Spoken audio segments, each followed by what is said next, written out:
françaisdanslemonde.fr, la première plateforme multimédia d'aide à la mobilité internationale.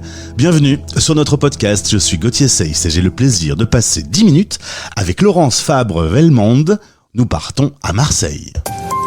10 minutes, le podcast des Français dans le monde. françaisdanslemonde.fr. Alors oui, on part à Marseille, mais sur le chemin, il y a eu des kilomètres puisque mon invité a pu exercer et a découvert l'Europe, l'Amérique du Nord, l'Afrique et l'Asie. Laurence Fabre-Welmond, à l'anglaise, à l'américaine, puisque ton mari est américain. Bonjour Laurence. Bonjour Gauthier. Très content de faire ta connaissance. Tu es une nouvelle venue dans le réseau de professionnels de l'expatriation, Expat Pro, et c'est pour ça qu'on se découvre aujourd'hui. On va d'abord parler un peu de ton parcours. Tu as vécu 30 ans à l'étranger, à Washington, en Californie, en Caroline du Nord, au Vietnam, en Côte d'Ivoire, au Bénin. T'as pas mal voyagé et t'as beaucoup suivi monsieur.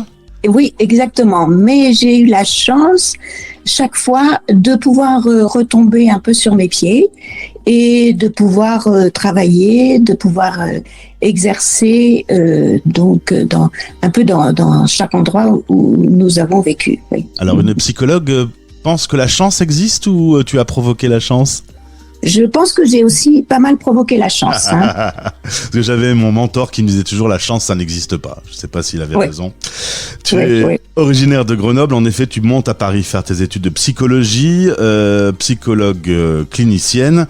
Et puis tu arrives aux États-Unis parce que tu suis ton conjoint. Arrivé là-bas, on te dit c'est bien, mais ces diplômes, on peut rien en faire. J'étais un peu surpris quand on a préparé cette interview en me disant est-ce que la psychologie est différente aux États-Unis qu'en France. Et tu me dis, il y a quand même une petite approche qui est différente lorsqu'elle est anglo-saxonne. Oui, absolument.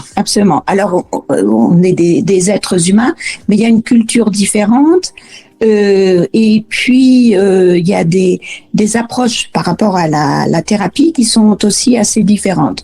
Donc, aux États-Unis et aussi dans le monde anglo-saxon, je dirais que c'est des approches un peu plus pragmatiques. Donc là, j'ai été formée juste à la thérapie cognitive comportementale, qui est, comme le dit son nom, basé sur donc cette approche pragmatique et une autre approche qui est maintenant la troisième génération des thérapies, qui est l'acte. Alors l'acte qu'on a traduit en français par thérapie de l'acceptation et de l'engagement, ça fait sérieux, hein. Mais c'est sérieux. Donc voilà. En l'occurrence, côté diplôme, on peut le dire pour les auditeurs qui vont peut-être vivre la même chose, on peut arriver avec son diplôme et devoir recommencer ses études. Tu as dû retourner sur les bancs de l'école. Exactement. Alors, donc j'avais ce qui est l'équivalent d'un DESS à l'époque, qui est maintenant un Master 2. Et mon Master 2, il était reconnu comme une licence.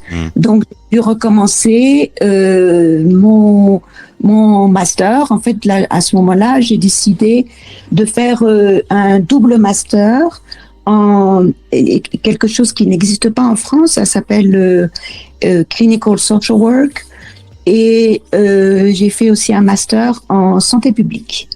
Ce qui est différent aussi dans le cursus américain, c'est que quand on sort de l'équivalent du Master 2, on peut pas commencer à exercer. Par exemple, on ne peut pas ouvrir un cabinet lorsqu'on sort de son Master 2. Il faut encore pendant 2 années être donc suivi par quelqu'un qui a déjà une autorisation pour travailler ce qu'on appelle une licence.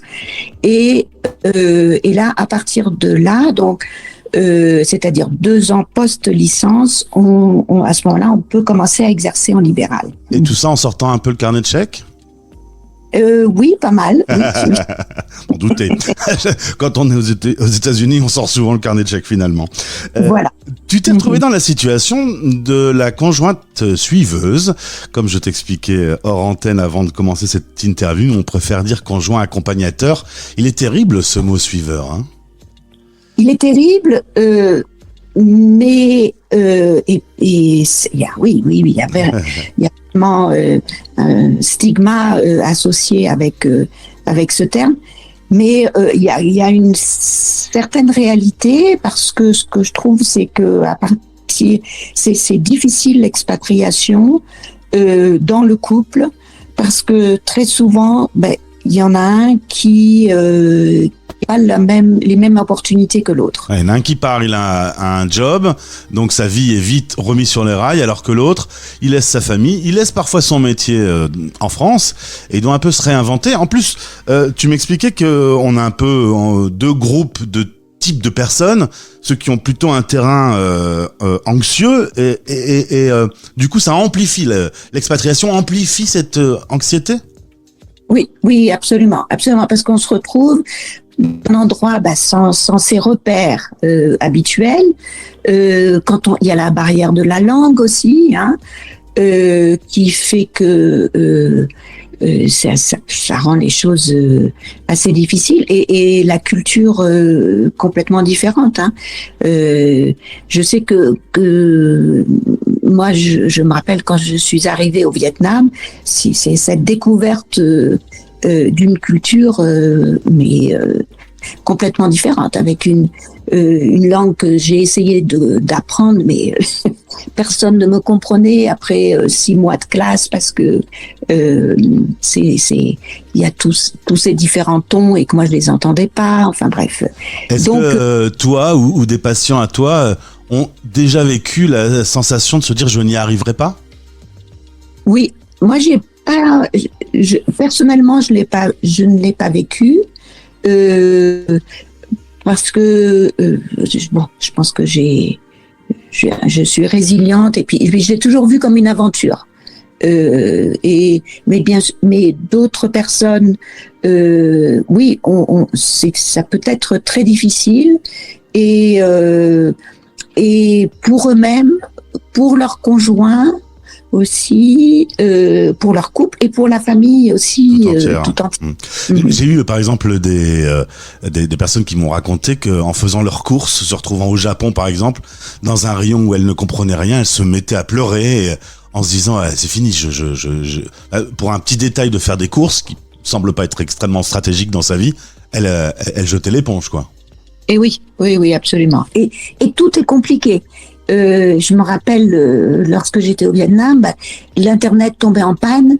Je pouvais pas téléphoner pour remettre l'internet, et donc il fallait que je demande à ma femme de ménage, est-ce que vous pouvez appeler, il fallait que j'attende qu'elle soit là, tout est extrêmement compliqué quand on a cette barrière de la langue et barrière de la culture, oui. Et si on sent que ça devient incommensurable, c'est peut-être le moment d'appeler un spécialiste, non ? Moi, je dirais que il faudrait appeler un spécialiste avant qu'on sente que ce soit incommensurable. Quand on commence à se sentir pas bien, on peut même en parler aussi de manière en prévention aussi. Donc avant de partir. Même si tout va bien, on peut t'appeler, quoi. Oui, c'est ça, même en prévention, c'est ça, tout à fait. Oui. Bon, sinon, évidemment, si on se met à plus dormir, si on mange mal, si son cerveau est perturbé en continu, il ne faut pas rester dans cet état-là. Voilà, exactement. Si on est triste, si on pleure souvent, si on n'a pas envie de se lever le matin, ça, c'est des signes, en effet, qu'on a besoin de soutien, et plus que de soutien amical, on a besoin d'un soutien. Alors, dans les différents profils, on parlait de l'anxieux. Alors, l'anxieux, ça va sans doute accentuer encore, mais il y a aussi ceux qui n'ont pas de terrain anxieux, qui sont plutôt adaptables aux différentes situations, et pour autant, ils peuvent vivre une dépression situationnelle, tu m'as dit. Oui. Alors, la dépression et l'anxiété, c'est différent. Mais en effet, on peut réagir par rapport à l'expatriation ou autre, en ayant des traits dépressifs. Hein. Ça veut pas dire que c'est une dépression à long terme, hein, mais dans ces cas-là, il faut vraiment consulter et parler avec un spécialiste. Hein. Donc toi, tu es vraiment spécialisé dans les thérapies auprès des familles expatriées, les couples. Tu fais un peu moins les enfants. Alors le travail en visio, t'aimes moins travailler avec des enfants. Tu trouves que c'est pas suffisamment efficace? Oui, c'est-à-dire que moi, avec les enfants, j'ai utilisé une approche qui s'appelle la thérapie par le jeu, et on n'arrive pas à jouer avec des enfants, en ligne. Lorsqu'il s'agit d'une difficulté très ponctuelle, à ce moment-là, oui, on peut penser à travailler en ligne. Laurence, est-ce qu'il peut y avoir une situation de mal du pays qui ne se guérit pas et qu'on soit obligé de rentrer? T'as connu? Oui, absolument. Alors, je pense qu'il y a quelque chose, il y a un peu une différence entre la nostalgie, hein. Je pense que quand on est quand on vit à l'étranger, on peut être nostalgique et que c'est une réaction tout à fait compréhensible. Ça peut devenir, ce qui devient vraiment une situation douloureuse, c'est lorsqu'on n'arrive absolument pas à s'adapter au pays où l'on habite. Et lorsque, comme je te disais, on n'arrive pas, par exemple, pas à se lever le matin, on n'a plus envie de rien. On se sent en prison, un peu en prison dans le pays d'expatriation. Voilà, exactement. En fait, si je comprends bien, il y a une différence entre je voudrais bien une bonne baguette avec un morceau de camembert et je ne mange plus rien parce que je n'ai pas ça. Oui, exactement. Ou ne plus. Moi, ce que j'ai vu, c'est des gens aussi des personnes qui arrivaient à un niveau où ils se portaient plus rien, où ils ne supportaient plus rien dans leur pays d'accueil. Hein. Et ça, c'est très difficile parce qu'on est très mal. Hein. Laurence, ma dernière question, là, des auditeurs qui sont un peu partout dans le monde, on en a 100 000 qui écoutent un peu partout sur la planète. J'imagine qu'il y en a un en particulier qui se disent « Oula, j'ai l'impression qu'on a un peu parlé de moi là. Comment on fait pour entrer en contact avec toi? Comment ça démarre l'aventure avec toi ?» Alors, ce qu'on peut faire, ce que cette personne peut faire, c'est prendre contact avec moi. J'ai un site web, hein, c'est laurencefabreonemonde.com. On peut aussi prendre contact avec moi par le site de Expat Pro, parce que donc je suis enregistrée. Alors, moi, ce que j'aime bien faire au départ, c'est parler avec la personne pendant 10-15 minutes pour me présenter, pour que la personne, et puis que la personne se sente à l'aise, voici, se sente à moi. Et après, on décide d'un rendez-vous. Très bien. Merci beaucoup Laurence pour cette explication. J'espère que tu es contente d'avoir retrouvé ta France natale et Marseille, puisque tu m'as dit que tu avais quand même, au bout de 30-35 ans d'expatriation, très envie de revenir. Oui, exactement. Oui, je suis très bien là où je suis. Eh bien, bonjour à la canebière. Hein. Merci beaucoup Gauthier. Okay.